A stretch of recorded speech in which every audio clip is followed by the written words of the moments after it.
तथागत गौतम बुद्ध को त्रिवार वंदन करते हुए बहुजन समाज में जन्मे सभी संतों गुरुओं महापुरुषों को नमन करते हुए हमारे बौद्ध विहार के संस्थापक और यहाँ के कर्ता धर्ता भक्त बुद्ध बोधि जी को सत सत नमन करती हूँ और पूरे भिक्षु संघ को त्रिवार वंदन करती हूँ।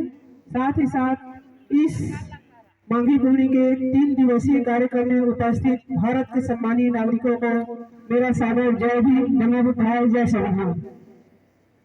आज का दिन हमारे बहुजन समाज के लिए बहुत ही ऐतिहासिक दिन है, क्योंकि हम घर वापसी की तरफ लौट रहे हैं। घर वापसी की तरफ लौट रहे हैं, इसका मतलब क्या है? हमारा जो धर्म है वो हमारा धर्म क्या है? श्रमण धर्म है। और श्रमण जो धर्म है वो है बुद्ध धर्म है। बुद्ध धर्म विज्ञान पर आधारित है, तथ्य पर आधारित है और तर्क पर आधारित है। इसीलिए बुद्ध धर्म विश्व में महान है और बुद्ध धर्म को मानने वाले की संख्या लगातार बढ़ती जा रही है। इसी तथागत गौतम बुद्ध का जन्म कपिलवस्तु में 563 ईसा पूर्व शाक्य वंश में हुआ था।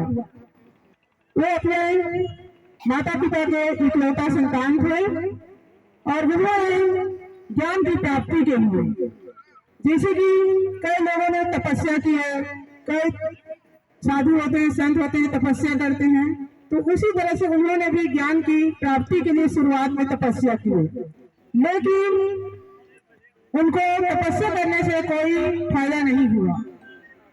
तो 6 साल तपस्या करने के बाद जब वो बहुत ही शिथिल हो गए थे, उनका शरीर बहुत ही कमजोर हो गए थे, तो ये पीपल वृक्ष के नीचे में बैठे हुए थे।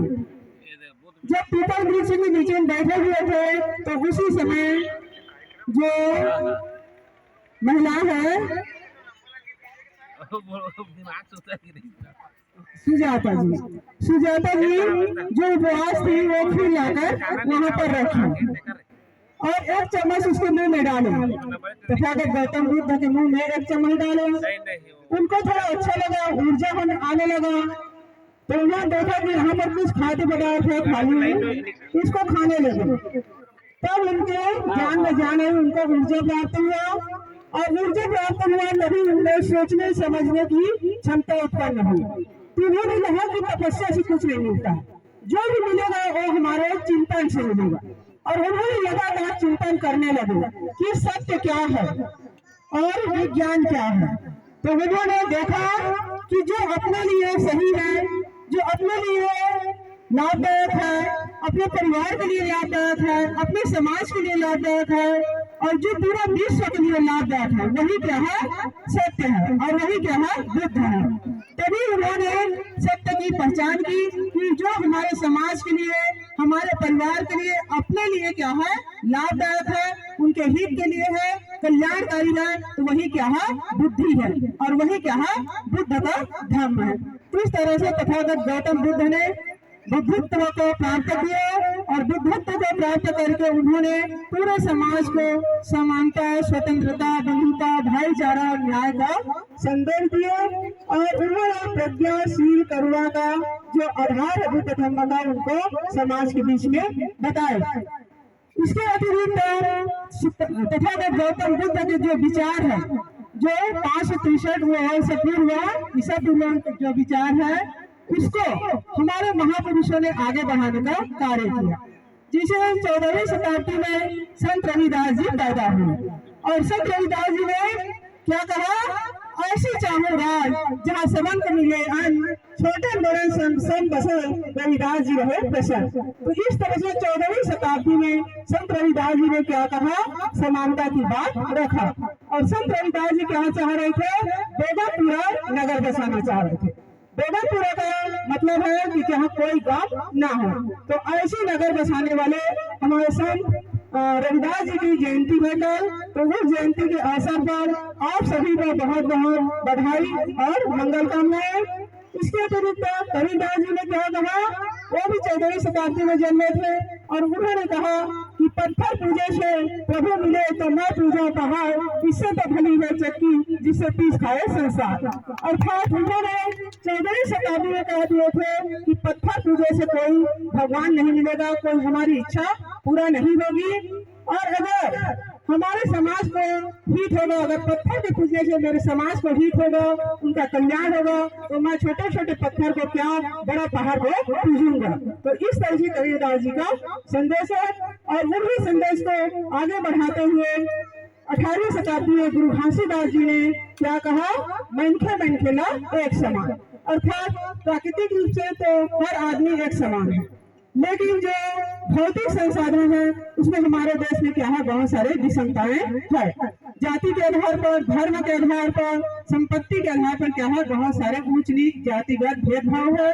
तो उसको हटाने के लिए गुरु घासीदास जी ने क्या कहा, मनखे मनखेला एक समान। अर्थात भारत की जो संपदा है, जो संसाधन है, उसमें हर आदमी का क्या होना चाहिए, बराबरी का हिस्सेदारी होनी चाहिए। इसी के तहत उन्होंने क्या किया, आंदोलन चलाए, मनखे मनखेला एक समान के आंदोलन चलाए। और उनका आंदोलन का मुख्य उद्देश्य क्या था, शिक्षा, संपत्ति और स्वास्थ्य का अधिकार। इन तीनों मांगों को लेकर गुरु घासीदास जी ने कहा गए, नागपुर में गए। और उस समय नागपुर में अर्थात हमारे मध्य प्रदेश छत्तीसगढ़ में क्या था, अंग्रेजों का शासन सत्ता था। तो उस समय इन तीनों मांगों को लेकर गुरु घासीदास जी ने नागपुर गए। और नागपुर गए तो वहाँ के जो गवर्नर थे, हमारे मध्य प्रांत के जो गवर्नर थे, उन्होंने पूछा कि इन महापुरुष का क्या आंदोलन है। तो वहाँ पर गायक बुलाए थे, ट्रांसलेटर बुलाया गया कि गुरु घासीदास जी का जो संदेश था वो क्या था, छत्तीसगढ़ी में था, मनखे मनखे को एक समान कहते। और अंग्रेज लोग छत्तीसगढ़ी नहीं जानते थे, हिंदी भी नहीं जानते थे। वहाँ पर ट्रांसलेटर बुलाया गया। तो ट्रांसलेटर बोले कि मेन टू मेन इक्वालिटी। तो अंग्रेजों को बहुत पसंद आया। अरे इस उम्र में ये आदमी दिखने से तो एकदम से नॉर्मल आदमी है, कुछ जानता नहीं है, पढ़ा लिखा भी नहीं है, फिर भी इतना आंदोलन चला रहे, इतना बड़ा आंदोलन, बहुत प्रभावित हुए। और उनके साथ में क्या है, कई लाख आदमी इनके पीछे भी हैं। तो उन्होंने इन तीनों अधिकार को गुरु घासीदास जी को दे दिए। और इन्हीं अधिकार के तहत आज हमारे सतनामी समाज में, और सतनामी समाज कहने का मतलब उस समय क्या था, 65 से 65 जाति के लोग सतनामी समाज में आते थे। तो सभी को क्या मिला, शिक्षा का अधिकार मिला, संपत्ति का अधिकार मिला और स्वास्थ्य का अधिकार मिला। उसके बाद ही हमारे लोगों के लिए जगह जगह में स्कूल खुलने लगा 1835 के बाद में। और क्या होने लगा, जमीन का मालिकाना हक मिलने लगा और स्वास्थ्य मतलब हॉस्पिटल खुलने लगा। इसी के तहत बाबा गुरु घासीदास जी ने मनखे मनखेला एक समान के अधिकार के तहत अपने द्वितीय पुत्र बालक दास जी को क्या बनाए, राजा बनाए। उन्होंने अपने पुत्र को गुरु न बना करके राजा बनाया, क्योंकि राजा के हाथ में क्या होता है, सत्ता होता है। और जिस समाज के हाथ में सत्ता होता है, उनकी बहू बेटी सुरक्षित होती है। इसीलिए गुरु घासीदास जी ने सत्ता की लड़ाई लड़ी। इसी के अतिरिक्त को आगे बढ़ाते हुए हमारे महात्मा फुले दंपति ने क्या किया, शिक्षा के लिए उन्होंने सर्वप्रथम हमारे समाज की महिलाओं के लिए, खास करके हमारे ही समाज नहीं बल्कि सर्व समाज की महिलाओं के लिए सर्वप्रथम स्कूल खोला। और उन स्कूलों में क्या किए, हमारी महिलाओं को पढ़ाने का काम किए। और इसी कड़ी को आगे बढ़ाते हुए हमारे बोधिसत्व बाबा साहब भीमराव अम्बेडकर ने क्या किए, इन सभी महापुरुषों के विचार को रखते हुए उन्होंने भारत के संविधान का निर्माण किया। और उस भारत के संविधान के प्रस्तावना में क्या है, हमारे जो महापुरुष है उनके विचारधारा को रखा गया है। इसके अतिरिक्त बाबा साहब ने क्या किया कि वोट का अधिकार दिया। अनुच्छेद 326 के तहत प्रत्येक व्यक्ति को वोट का अधिकार दिया।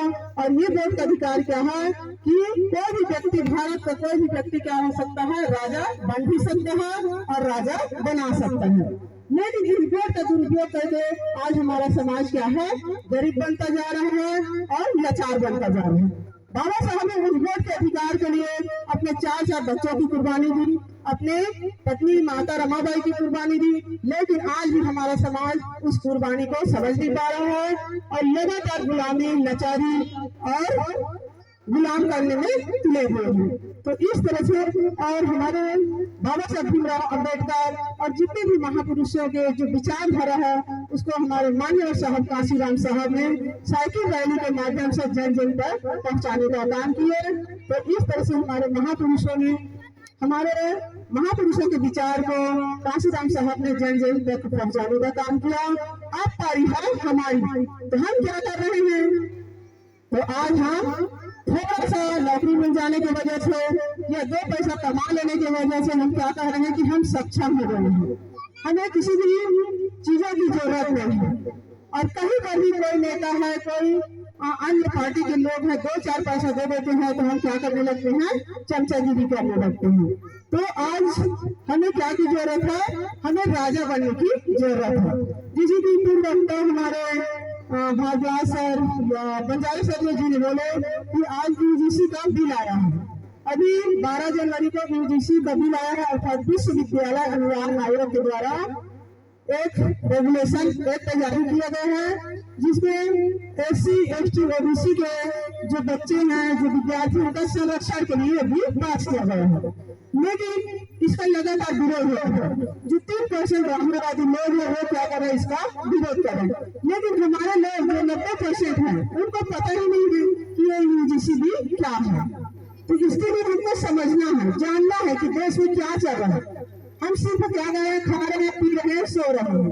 तो इतना भी हमारा दिन चलने वाला नहीं है।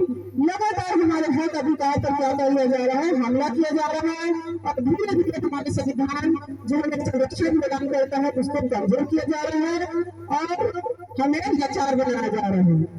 इसके अतिरिक्त मैं जिसी भी कह रहे थे कि मनुवादी व्यवस्था है ना, जो पाखंड आधार, मनु आधार, उसको ढोने का काम क्या करती है? महिलाएं करती हैं, है ना। पुरुष लगातार जागृत होने जा रहे हैं, महिलाएं क्या हो रही है? मनुवाद को ढोती जा रही है। लेकिन मैं इस बात का खंडन करती हूँ, क्योंकि महिलाएं अगर ऐसी सभा में आएंगी, ऐसी कुछ बातों को सुनेंगे, अपने इतिहास को जानेंगे, तो वो जल्दी जागृत हो जाती है और वो जागृत हो जाती है तो वो आंदोलन को आगे बढ़ाती है। लेकिन पुरुष वर्ग क्या है? ऐसे आ जाते हैं, सुन लेते हैं, घर में उसकी चर्चा भी नहीं करते हैं, जिसके कारण से पूरे परिवार को जानकारी नहीं होता है कि आप कहाँ गए हैं, किस कार्यक्रम में गए हैं, इसकी जानकारी नहीं हो पाती है। इसके अतिरिक्त जैसे भी कोई त्योहार है, उपवास है, उसमें क्या होता है कि महिलाएं ढोती है बोलती है, लेकिन महिलाएं नहीं ढोती है। जब तक घर के आदमी जैसे कि अनुमति नहीं देगा तो घर का एक पत्ता तब भी नहीं देगा, तो उसके लिए पूरा जिम्मेदार क्या होता है? जैसे होती है जब महिलाएं कहेंगे कि भाभी करवा चौथ आ रहा है, मैं उपवास रहूंगी, तो पहला खजाना तो थोड़ी पकड़ी है कि वो जाकर दुकान जाकर सामान ले लेगी, है ना। तो पुरुष ही कहता है कि हाँ अच्छी बात है भाई, आपके लिए चलो सामान ले देते हैं, और वहां पर क्या लेते हैं? करवा चौथ का सारा सामान ले देते हैं, पर महिला घर में उपवास रखती है। उसी तरह से तीजा है कि गणेश चतुर्थी है, तो क्या जेंट्स की अनुपस्थिति में होता है या उनके सहमति नहीं रहता है? हर एक कार्य में जेंट्स की सहमति रहता है, तभी महिलाएं मनुवाद को होती है। मैं इस माध्यम से अपील करना चाहूंगी ऐसे दायरे में मनुवादी व्यवस्था में जाने से रोके अपने घर की महिलाओं को, और जब तक आप उनके साथ नहीं देंगे, जब तक आप उनको सहमति नहीं देंगे, मनुवाद को नहीं। और इस तरह से अगर आप एक किताब लेकर भी जाएंगे अपने घर में, जैसे कि मैं अपनी आप बीती बताना चाहूंगी, जैसे कि मैं भी पहले क्या करती थी? पूजा पाठ करती थी।